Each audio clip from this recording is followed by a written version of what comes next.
Philippiens 1. Paul et Timothée, serviteurs de Jésus-Christ, à tous les saints en Jésus-Christ qui sont à Philippe, aux évêques et aux diacres. Que la grâce et la paix vous soient données de la part de Dieu notre Père et du Seigneur Jésus-Christ. Je rends grâce à mon Dieu de tout le souvenir que je garde de vous, ne cessant, dans toutes mes prières pour vous tous, de manifester ma joie au sujet de la part que vous prenez à l'Évangile, depuis le premier jour jusqu'à maintenant. Je suis persuadé que celui qui a commencé en vous cette bonne œuvre la rendra parfaite pour le jour de Jésus-Christ. Il est juste que je pense ainsi de vous tous, parce que je vous porte dans mon cœur, soit dans mes liens, soit dans la défense et la confirmation de l'Évangile, vous qui tout participez à la même grâce que moi. Car Dieu m'est témoin que je vous chéris tout avec la tendresse de Jésus-Christ.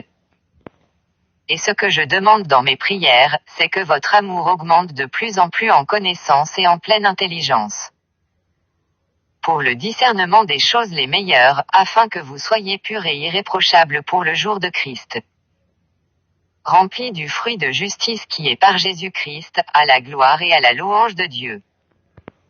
Je veux que vous sachiez, frères, que ce qui m'est arrivé a plutôt contribué au progrès de l'Évangile. En effet, dans tout le prétoire et partout ailleurs, nul n'ignore que c'est pour Christ que je suis dans les liens. Et la plupart des frères dans le Seigneur, encouragés par mes liens, ont plus d'assurance pour annoncer sans crainte la parole. Quelques-uns, il est vrai, prêchent Christ par envie et par esprit de dispute, mais d'autres le prêchent avec des dispositions bienveillantes. Ceux-ci agissent par amour, sachant que je suis établi pour la défense de l'Évangile. Tandis que ceux-là, animés d'un esprit de dispute, annoncent Christ par des motifs qui ne sont pas purs et avec la pensée de me susciter quelque tribulation dans mes liens. Qu'importe. De toute manière, que ce soit pour l'apparence, que ce soit sincèrement, Christ n'est pas moins annoncé, je m'en réjouis, et je m'en réjouirai encore. Car je sais que cela tournera à mon salut, grâce à vos prières et à l'assistance de l'Esprit de Jésus-Christ. Selon ma ferme attente et mon espérance que je n'aurai honte de rien, mais que, maintenant comme toujours, Christ sera glorifié dans mon corps avec une pleine assurance, soit par ma vie, soit par ma mort. Car Christ est ma vie, et la mort m'est un gain. Mais s'il est utile pour mon œuvre que je vive dans la chair, je ne saurais dire ce que je dois préférer. Je suis pressé des deux côtés, j'ai le désir de m'en aller et d'être avec Christ, ce qui de beaucoup est le meilleur. Mais à cause de vous il est plus nécessaire que je demeure dans la chair. Et je suis persuadé, je sais que je demeurerai et que je resterai avec vous tous, pour votre avancement et pour votre joie dans la foi. Afin que, par mon retour auprès de vous, vous ayez en moi un abondant sujet de vous glorifier en Jésus-Christ. Seulement conduisez-vous d'une manière digne de l'Évangile de Christ, afin que, soit que je vienne vous voir, soit que je reste absent, j'entende dire de vous que vous demeurez ferme dans un même esprit, combattant d'une même âme pour la foi de l'Évangile. Sans vous laisser aucunement effrayer par les adversaires, ce qui est pour eux une preuve de perdition, mais pour vous de salut. Et cela de la part de Dieu, car il vous a été fait la grâce, par rapport à Christ, non seulement de croire en lui, mais encore de souffrir pour lui, en soutenant le même combat que vous m'avez vu soutenir, et que vous apprenez maintenant que je soutiens.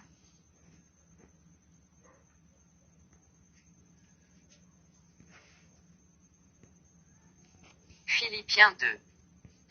Si donc il y a quelque consolation en Christ, s'il y a quelque soulagement dans la charité, s'il y a quelque union d'esprit, s'il y a quelque compassion et quelque miséricorde, rendez ma joie parfaite, ayant un même sentiment, un même amour, une même âme, une même pensée. Ne faites rien par esprit de parti ou par vaine gloire, mais que l'humilité vous fasse regarder les autres comme étant au-dessus de vous-même. Que chacun de vous, au lieu de considérer ses propres intérêts, considère aussi ceux des autres.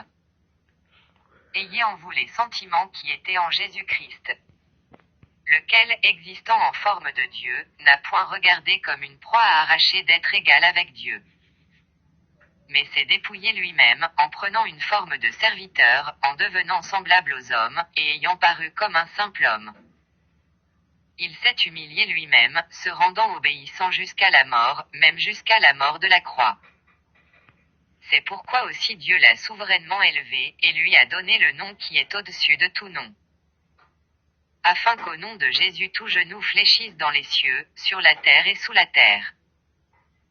Et que toute langue confesse que Jésus-Christ est Seigneur, à la gloire de Dieu le Père.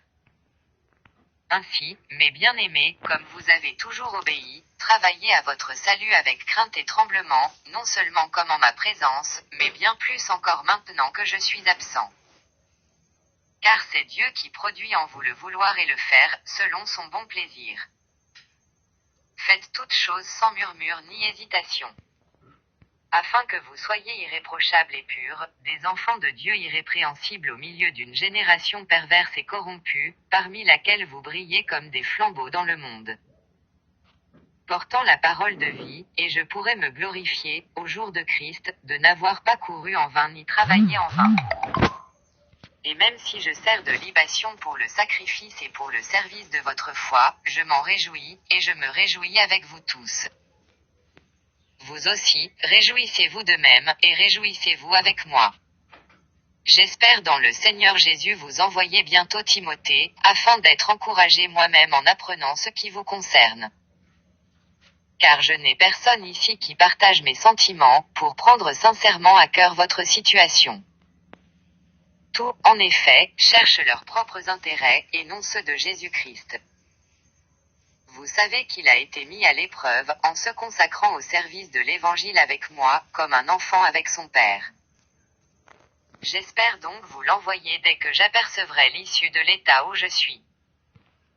Et j'ai cette confiance dans le Seigneur que moi-même aussi j'irai bientôt. J'ai estimé nécessaire de vous envoyer mon frère Épaphrodite, mon compagnon d'œuvre et de combat, par qui vous m'avez fait parvenir de quoi pourvoir à mes besoins. Car il désirait vous voir tout, et il était fort en peine de ce que vous aviez appris sa maladie. Il a été malade, en effet, et tout près de la mort, mais Dieu a eu pitié de lui, et non seulement de lui, mais aussi de moi, afin que je n'eusse pas tristesse sur tristesse. Je l'ai donc envoyé avec d'autant plus d'empressement, afin que vous vous réjouissiez de le revoir, et que je sois moi-même moins triste. Recevez-le donc dans le Seigneur avec une joie entière, et honorez de tel homme. Car c'est pour l'œuvre de Christ qu'il a été près de la mort, ayant exposé sa vie afin de suppléer à votre absence dans le service que vous me rendiez.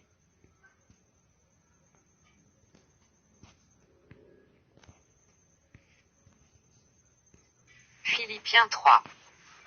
Au reste, mes frères, réjouissez-vous dans le Seigneur. Je ne me lasse point de vous écrire les mêmes choses, et pour vous cela est salutaire. Prenez garde aux chiens, prenez garde aux mauvais ouvriers, prenez garde aux faux circoncis. Car les circoncis, c'est nous qui rendons à Dieu notre culte par l'Esprit de Dieu, qui nous glorifions en Jésus-Christ, et qui ne mettons point notre confiance en la chair. Moi aussi, cependant, j'aurai sujet de mettre ma confiance en la chair. Si quelque autre croit pouvoir se confier en la chair, je le puis bien davantage. Moi, circoncis le 8e jour, de la race d'Israël, de la tribu de Benjamin, hébreu né d'Hébreux, quant à la loi, pharisien. Quant au zèle, persécuteur de l'Église, irréprochable, à l'égard de la justice de la loi. Mais ces choses qui étaient pour moi des gains, je les ai regardées comme une perte, à cause de Christ. Et même je regarde toutes choses comme une perte, à cause de l'excellence de la connaissance de Jésus-Christ mon Seigneur, pour lequel j'ai renoncé à tout, et je les regarde comme de la boue, afin de gagner Christ. Et d'être trouvé en lui, non avec ma justice, celle qui vient de la loi, mais avec celle qui s'obtient par la foi en Christ, la justice qui vient de Dieu par la foi. Afin de connaître Christ, et la puissance de sa résurrection, et la communion de ses souffrances, en devenant conforme à lui dans sa mort pour parvenir, si je puis, à la résurrection d'entre les morts. Ce n'est pas que j'ai déjà remporté le prix, ou que j'ai déjà atteint la perfection, mais je cours pour tâcher de le saisir, puisque moi aussi j'ai été saisi par Jésus-Christ. Frère, je ne pense pas l'avoir saisi, mais je fais une chose, oubliant ce qui est en arrière et me portant vers ce qui est en avant. je cours vers le but pour remporter le prix de la vocation céleste de Dieu en Jésus-Christ. Nous tous donc qui sommes parfaits, ayons cette même pensée, et si vous êtes en quelque point d'un autre avis, Dieu vous éclairera aussi là-dessus. Seulement, au point où nous sommes parvenus, marchons d'un même pas. Soyez tous mes imitateurs, frères, et portez les regards sur ceux qui marchent selon le modèle que vous avez en nous. Car il en est plusieurs qui marchent en ennemis de la croix de Christ, je vous en ai souvent parlé, et j'en parle maintenant encore en pleurant. Leur fin sera la perdition, ils ont pour Dieu leur ventre, ils mettent leur gloire dans ce qui fait leur honte, ils ne pensent qu'aux choses de la terre. Mais notre cité à nous est dans les cieux, d'où nous attendons aussi comme Sauveur le Seigneur Jésus-Christ, qui transformera le corps de notre humiliation, en le rendant semblable au corps de sa gloire, par le pouvoir qu'il a de s'assujettir toutes choses.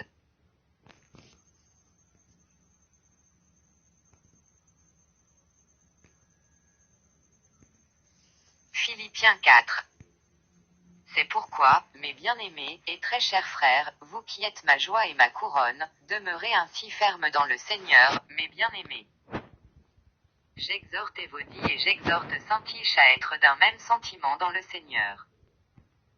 Et toi aussi, fidèle collègue, oui, je te prie de les aider, elles qui ont combattu pour l'Évangile avec moi, et avec Clément et mes autres compagnons d'œuvre, dont les noms sont dans le livre de vie. Réjouissez-vous toujours dans le Seigneur, je le répète, réjouissez-vous. Que votre douceur soit connue de tous les hommes. Le Seigneur est proche. Ne vous inquiétez de rien, mais en toute chose faites connaître vos besoins à Dieu par des prières et des supplications, avec des actions de grâce. Et la paix de Dieu, qui surpasse toute intelligence, gardera vos cœurs et vos pensées en Jésus-Christ. Au reste, frères, que tout ce qui est vrai, tout ce qui est honorable, tout ce qui est juste, tout ce qui est pur, tout ce qui est aimable, tout ce qui mérite l'approbation, ce qui est vertueux et digne de louange, soit l'objet de vos pensées. Ce que vous avez appris, reçu et entendu de moi, et ce que vous avez vu en moi, pratiquez-le. Et le Dieu de paix sera avec vous. J'ai éprouvé une grande joie dans le Seigneur de ce que vous avez pu enfin renouveler l'expression de vos sentiments pour moi, vous y pensiez bien, mais l'occasion vous manquait. Ce n'est pas en vue de mes besoins que je dis cela, car j'ai appris à être content de l'état où je me trouve. Je sais vivre dans l'humiliation, et je sais vivre dans l'abondance. En tout et partout j'ai appris à être rassasié et à avoir faim, à être dans l'abondance et à être dans la disette. Je puis tout par celui qui me fortifie. Cependant vous avez bien fait de prendre part à ma détresse. Vous le savez vous-même, Philippiens, au commencement de la prédication de l'Évangile, lorsque je partis de la Macédoine, aucune église n'entra en compte avec moi pour ce qu'elle donnait et recevait. Vous fûtes les seuls à le faire car vous m'envoyâtes déjà à Thessalonique, et à 2 reprises, de quoi pourvoir à mes besoins. Ce n'est pas que je recherche les dons, mais je recherche le fruit qui abonde pour votre compte. J'ai tout reçu, et je suis dans l'abondance, j'ai été comblé de bien, en recevant par Épaphrodite ce qui vient de vous comme un parfum de bonne odeur, un sacrifice que Dieu accepte, et qui lui est agréable. Et mon Dieu pourvoira à tous vos besoins selon sa richesse, avec gloire, en Jésus-Christ. À notre Dieu et Père soit la gloire au siècle des siècles. Amen. Saluez tous les saints en Jésus-Christ. Les frères qui sont avec moi vous saluent. Tous les saints vous saluent, et principalement ceux de la maison de César. Que la grâce du Seigneur Jésus-Christ soit avec votre esprit.